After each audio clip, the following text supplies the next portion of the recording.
And PR बांधे तो बहुत अच्छा हो जाएगा। So thank you so much, thank you so much. हाँ, praise the lord, praise the lord, praise the lord. और thank you so much for the joining. और मैं ऐसा विश्वास करता हूँ कि इच्छा बहुत सारे लोगों के मन में अंदर होती है। आज सब लोग चाहते हैं हम सीख जाएं, लेकिन समय नहीं कोई लोग दे पाते प्रभु को। और जो अपना समय नहीं दे पाएंगे और वो कभी भी आगे नहीं बढ़ने पाएंगे। अब्राहम ने जो सेक्रीफाई किया, अपने कंफर्ट जोन से बाहर आया, तो अब्राहम परमेश्वर के लिए और हमारे लिए, परमेश्वर के लिए उपयोगी हुआ और हमारे लिए एक आशीष का कारण बना अब्राहम। तो जो लोग परमेश्वर के लिए कंफर्ट जोन से बाहर आते हैं, वही दूसरों के लिए आशीष का कारण बन सकते हैं। तो कंफर्ट जोन छोड़ना पड़ता है। यूसुफ भी कंफर्ट जोन से बाहर आया। जितने भी मैन ऑफ गॉड थे, सब कंफर्ट जोन से बाहर आए और प्रभु का काम किया। तो मैं विश्वास करता हूं आप जो आज कंफर्ट जोन से बाहर आए और आप भी एक दिन परमेश्वर के कार्य करेंगे और दूसरों के लिए आशीष का कारण बनेंगे। और सो जो आज बातें मैं आपसे कहना चाहता हूं, और पहली जो हमारी क्लास है वो क्लास न्यू टेस्टमेंट सर्वे होगा। बुक ऑफ द मैथ्यू से शुरू करके बुक ऑफ द रेवलेशन पे खत्म होगा। और उसके बाद कल थर्सडे जो क्लास होगी वो थियोलॉजी की होगी। तो 2 सब्जेक्ट से हम इस क्लास को शुरू करेंगे। और मुझे विश्वास है स्टार्टिंग में थोड़ा लगता है, लेकिन जैसे जैसे आगे चैन बढ़ेगी वो सर्कल घूमेगा और आपको धीरे धीरे ये सारी बातें समझ में आ जाएंगी। सो जिनके पास नोटबुक है बहुत अच्छी बात है। जब हम हृदय में हमारे आती है, कोई ना कोई बात हमें भूल जाती है, लेकिन जो नोट्स बने होते हैं वे उन्हें हम कभी भी भूल नहीं पाते, क्योंकि नोट्स के ऊपर लिखा है, हम दूसरों को भी सिखा सकते हैं। जैसे कि बोला जाता है कि a good learner is the good teacher. एक अच्छा सिखाने वाला, एक अच्छा सीखने वाला एक अच्छा सिखाने वाला भी है। तो आइए आज हम अपनी इंट्रोडक्शन से स्टार्ट करते हैं न्यू टेस्टमेंट की। New testament first of all मैं आपको रेफरेंस के साथ दूंगा, क्योंकि सर्वे कराया जाता है बट रेफरेंस दिए नहीं जाते। न्यू टेस्टमेंट को न्यू टेस्टमेंट क्यों कहा जाता है, और सबसे पहले मैं वो आपको बताऊंगा। इंट्रोडक्शन जो है, हु इज द राइटर, कौन इसका लेखक है, मती की किताब को लिखने वाला कौन है, इसका थीम सारांश क्या है, इसका पर्पस उद्देश्य क्या है लिखने का, और इसकी बैकग्राउंड हिस्ट्री जो है, इतिहास है, उसके विषय में कुछ एक बातें जो है मैं आपको बता के आगे जाऊंगा। सबसे पहले नया नियम के बारे में आपको बताना चाहता हूं। नया नियम को नया नियम क्यों कहते हैं, आइए मेरे साथ निकालिए दूसरा कुरिन्थी 3 अध्याय 14 पद। दूसरा कुरिन्थी 3 अध्याय 14 पद, और यहां पर लिखा हुआ है, परंतु वे मतिमंद हो गए, क्योंकि आज तक पुराना नियम पढ़ते समय उनके हृदयों पर वही पर्दा पड़ा रहता है। पुराना नियम पढ़ते समय। तो दूसरा कुरिन्थी उसका 3 और 14 पद जब पढ़ते हैं, यहां पर हमें मिलता है पुराना नियम। और जब हम इसका 5 पद, इसका माफ करना, दूसरा कुरिन्थी 3 अध्याय और 6 पद पढ़ते हैं, वहां पर इस प्रकार लिखा हुआ है, यह प्रकट है कि तुम मसीह की पत्री हो, जिसको हमने सेवकों के समान लिखा, और जो स्याही से नहीं परंतु जीवते परमेश्वर के आत्मा से, 3 का 6, माफ करना 3 का 6, जिसने हमें नई वाचा के सेवक होने के योग्य भी किया। नई वाचा के सेवक, न्यू कवर्नमेंट मतलब नया नियम।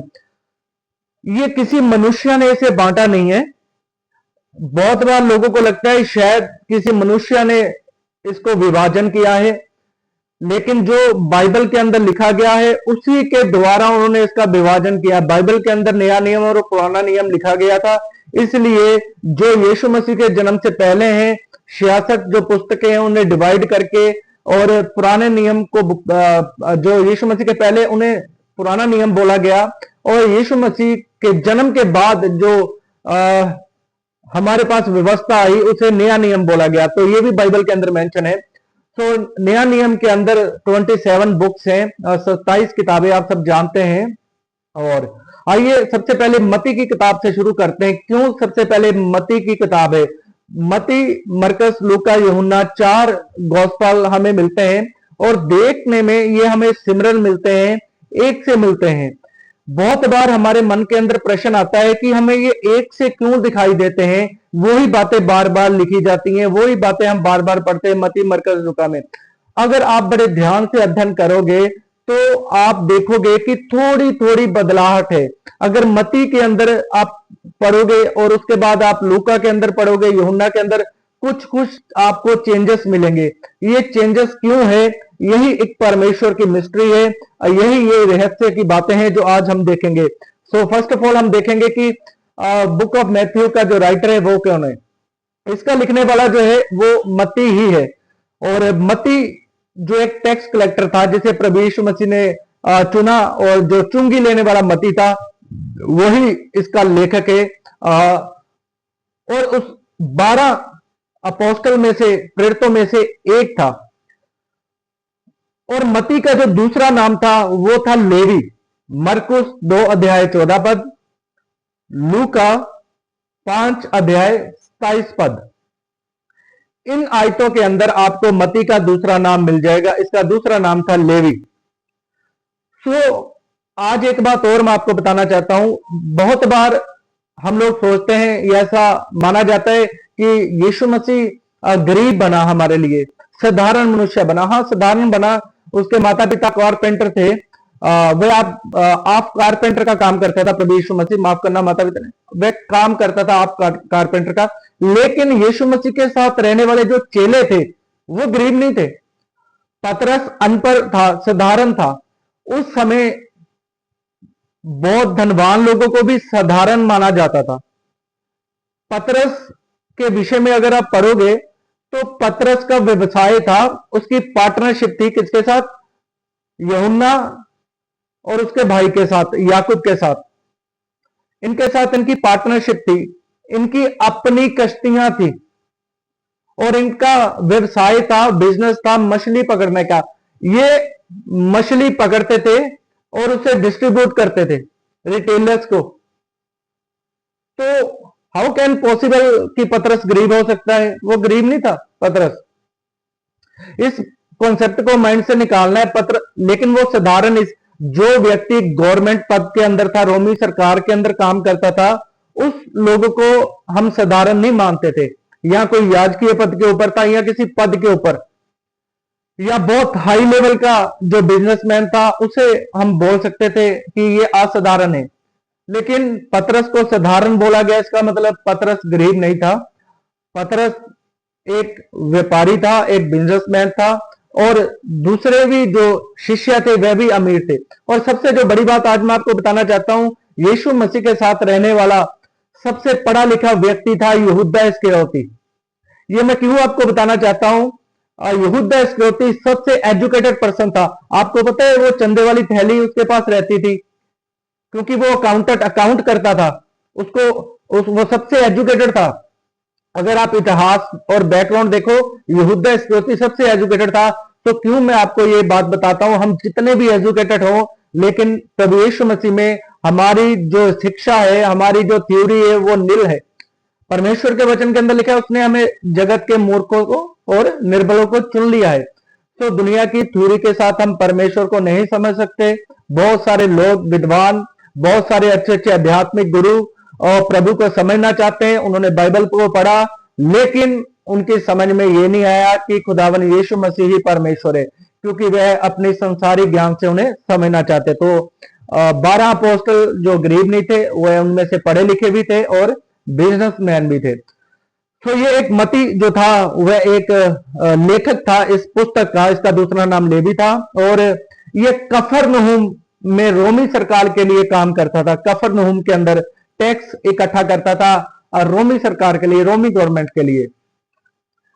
और मती की पुस्तक नया नियम के अंदर पहली पुस्तक क्यों रखी गई है? मरकुस की पहली पुस्तक क्यों नहीं गिनी गई? यूहन्ना की पहली पुस्तक क्यों नहीं गिनी गई? तो इसके पीछे भी एक उद्देश्य है। और मती की जो किताब है वह राजा को दर्शाती है, राजा को, और सिंह को, शेर को, ये दो चीजों को दर्शाती है। ये हम पढ़ेंगे book of the revelation. Book of the revelation chapter 4, 4 अध्याय, प्रकाशित वाक्य की किताब 4 अध्याय और उसका 7 पद। पहला प्राणी सिंह के समान है और दूसरा प्राणी बछड़े के समान है, तीसरे प्राणी का मुंह मनुष्य का सा है और चौथा प्राणी उड़ते हुए उकाब के समान है। तो पहला प्राणी किसके समान है? सिंह के समान। सिंह किसको दिखाता है? राजा को दिखाता है। तो मती की जो किताब है वह राजा को दिखाती है और राजा की जो किताब है, राजा जो है वह सबसे प्रथम में गिना जाता है। तो इसलिए इस पुस्तक को पहले क्रम के अंदर रखा गया है। उसके बाद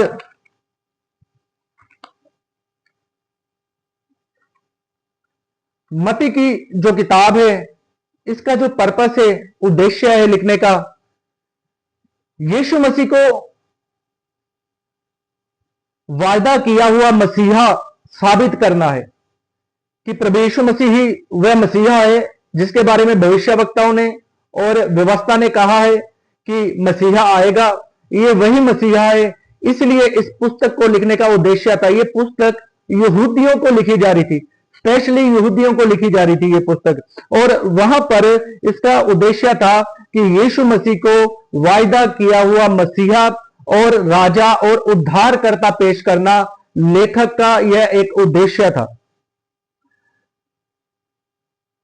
पुराना नियम के अंदर जितनी भविष्यवाणी हुई और उन भविष्यवाणियों को, प्रोफेसी को यीशु मसीह में पूरी होते हुए मती हमें दिखाता है। मती के अंदर हम बार बार एक आयत पढ़ते हैं, पूरा हुआ, पूरी हुई। ये बार बार शब्द आपको मिलेगा क्योंकि जितनी भविष्यवाणी आपको पुराना नियम के अंदर हुई थी और मती में आप जब पढ़ोगे तो लिखा है कि लिखा गया था, कि लिखा गया था, कि लिखा गया था। किसके बारे में? अबाउट द जीसस क्राइस्ट, यीशु मसीह के बारे में लिखा गया था। तो मती जो है यीशु मसीह को मसीहा करके यहूदियों को लिखता है कि मसीहा जो है वह यीशु मसीह है। ये उसका एक पर्पस था लिखने का।